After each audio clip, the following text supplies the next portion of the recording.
Aujourd'hui, on va parler du dernier tome de la chronique des Bridgerton, écrit par Julia Quinn, donc le tome 8 de cette série. J'ai déjà fait avec vous des vidéos sur les tomes 1 à 7, donc vous pourrez retrouver ça en barre d'informations, commentaires épinglés et dans le i en haut de l'écran. Si vous ne voulez pas avoir de révélations sur les tomes précédents, je vous conseille de ne pas regarder cette vidéo, puisque forcément certaines choses seront évoquées. Comme toujours dans mes vidéos de Booktube, je vais lire le résumé du roman, lire quelques pages au début, généralement une ou deux, puis je vous donnerai mon avis dessus. Si vous souhaitez voir d'autres vidéos parlant de livres sur ma chaîne, vous pourrez retrouver aussi ci-dessous le lien vers des vidéos Booktube qui ne concernent pas les Bridgerton, et puis peut-être aussi le lien vers de la lecture de romans libres de droit chuchotés si vous aimez bien qu'on vous raconte une histoire. Allez, on est parti pour ça. Alors, comme c'est un double tome, ici ça concerne le tome 7, donc nous allons lire juste ceci qui concerne le tome 8. Et donc celui qui nous intéresse aujourd'hui.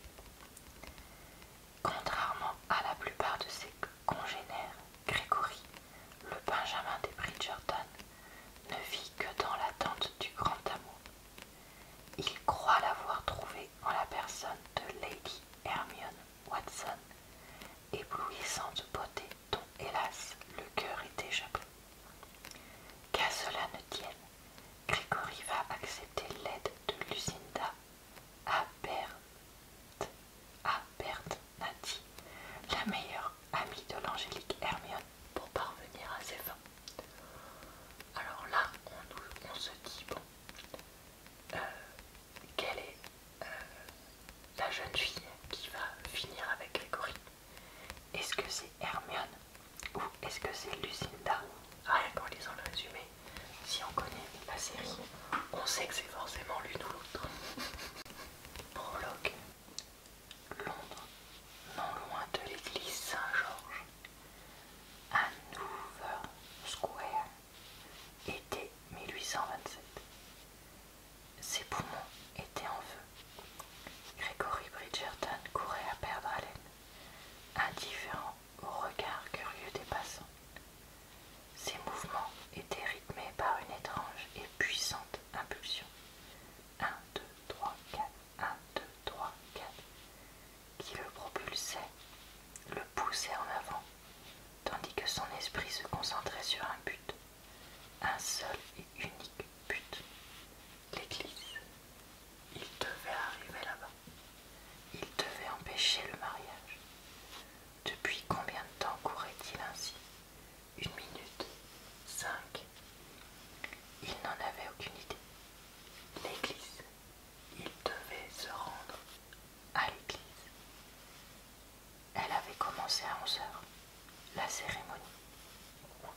Cette absurdité qui n'aurait jamais dû advenir.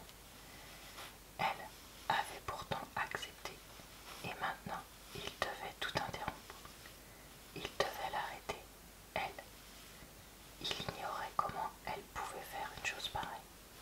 Il ne comprenait pas pourquoi, mais elle s'apprêtait à commettre une erreur monumentale. Il fallait qu'elle sache qu'elle se trompait. Elle était à lui. Ils étaient faits l'un pour l'autre. Au nom du ciel, elle ne pouvait l'ignorer.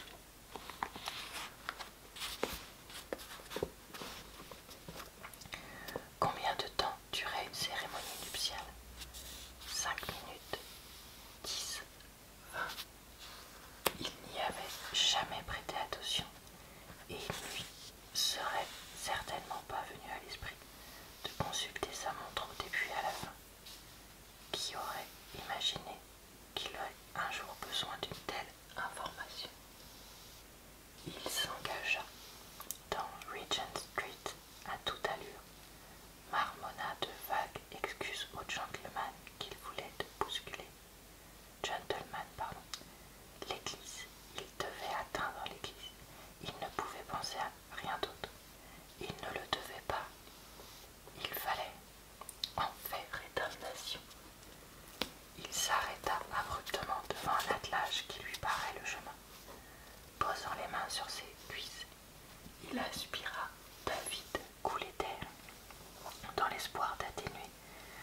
insupportable pression dans sa cage thoracique. L'attelage passa. Grégory s'élança de nouveau. Il n'était plus loin à présent. Il pouvait y arriver. Elle ne devait pas avoir quitté sa maison depuis plus de 5 minutes, peut-être 6. Il avait l'impression que cela en faisait 30, mais cela ne pouvait pas être plus de 7. C'était une erreur. Il devait l'empêcher. Il allait l'empêcher. Enfin, il aperçut la flèche grise de l'église qui s'élançait vers le ciel d'un bleu intense. On avait accroché des fleurs aux lanternes. Jaunes, blanches, elles jaillissaient de leur panier dans un charmant désordre, donnant une impression de fête et même de joie, ce qui était parfaitement absurde. Il n'y avait rien à célébrer, pas de raison de se réjouir. Ralentissant juste assez pour gravir les marches sans risquer de tomber, il ouvrit la porte à la volée, mais elle l'entendit à peine se fracasser contre le mur. Peut-être aurait-il dû marquer une pause pour reprendre son souffle. Peut-être aurait-il dû préférer une entrée discrète afin de se donner le temps d'évaluer la situation et de voir où en était la cérémonie. Le silence se fit dans l'église. Le ton monocorde du prêtre se tut, tandis que les invités se retournaient et que tous les regards convergeaient vers lui. Non, lâcha-t-il haletant. Non, reprit-il avec plus de force. Il remonta la nef en se retenant au dossier des bancs. Ne fais pas cela. Elle le fixait, muette, l'air abasourdi. Il vit son bouquet lui glisser lentement des mains et il sut, par le ciel, il sut qu'elle en avait le souffle coupé. Dieu, qu'elle était belle. Grégory puisa dans la contemplation de son éblouissante beauté un regain d'énergie. Il se redressa, bien qu'encore pantelant. Il lâcha le banc qui lui servait d'appui. Voilà, je m'arrête là dans ma liste. Alors, qu'est-ce que j'ai pensé de ce roman? Eh bien, c'était clairement pour moi le plus nul de toute la série. Je ne l'ai pas du tout aimé parce que j'ai trouvé les personnages complètement incohérents dans ce tome-là. Et l'histoire n'avait pas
plus crédible et un peu plus voilà, réel que le reste.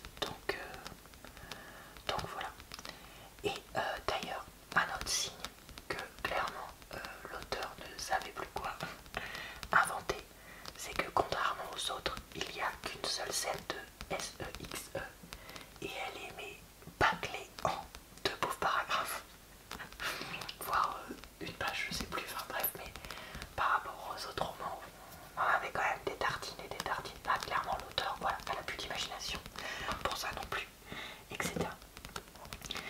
Et ça m'a d'ailleurs un peu surpris parce que, en fait, je sais qu'il existe d'autres séries.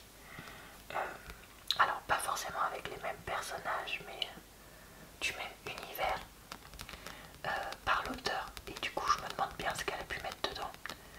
Ou si, j'espère pour elle, elle a pu avoir une pause et retrouver un peu d'inspiration. Parce que, bah, là, clairement, à la fin, les Bridgerton, ça se voyait qu'elle n'en pouvait plus. Alors, je vais en profiter pour donner un peu mon avis sur la série en elle-même. Parce que, voilà, honnêtement, ce roman, à part dire que j'ai pas du tout aimé, j'ai rien à dire.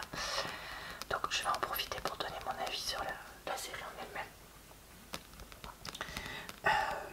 Je pense que la série est vraiment pas si mauvaise que ça et que ça se lit bien pour un roman voilà, léger, ce qu'on appelle les romans de gare, les romans de plage, enfin, vous voyez ce que je veux dire. Mais je pense sincèrement qu'il aurait fallu s'arrêter à 5, voire à la limite, allez, 6, et c'est tout. Donc je ne sais pas quelle est la taille des autres séries de cet univers-là, mais j'espère qu'elles sont plus courtes. Et globalement, est-ce que je recommanderais cette série? Et ben moi, je la recommanderais uniquement à des personnes qui aiment vraiment les histoires d'amour faciles et mignonnes, avec le côté un peu années 1800, voilà. Et donc je pense pas que ce soit tout le monde. Et clairement, si vous êtes comme moi, arrêtez-vous au 6 et ne prenez même pas la peine de lire les 7 et 8 parce que vous n'y trouverez probablement aucun intérêt. Alors j'avais regardé un peu des avis sur internet, pas sur cela, enfin pas sur le 8 mais sur d'autres des romans de la série Bridgerton. Et ce qui m'a un peu surprise, c'est que certaines personnes, enfin, les avis sont très différents. En fait, voilà, c'est ça qui m'a surpris. C'est qu'il y a des personnes qui ont adoré le 1, ce qui n'était pas mon cas. D'autres qui ont, je sais pas moi, détesté le 5, mais adoré le 6, enfin, etc., etc. Et du coup, c'est assez étrange de voir ça. Donc voilà, moi je vous donne mon avis, mais vous trouverez beaucoup d'avis très différents sur internet. Voilà, c'est ça que je voulais finir par ça. Eh bien, j'espère que cette vidéo vous a plu quand même et que ça vous a fait plaisir de voir cette série de romans présentés sur ma chaîne. Je vous retrouve le lundi très régulièrement dans d'autres vidéos booktube si vous souhaitez revenir et de temps à autre pour parler d'autres livres. Dans certains de mes vlogs, j'ai aussi fait la liste des romans que j'ai lus cette année, donc vous pourrez retrouver ça là-bas si ça vous tente. Je vous souhaite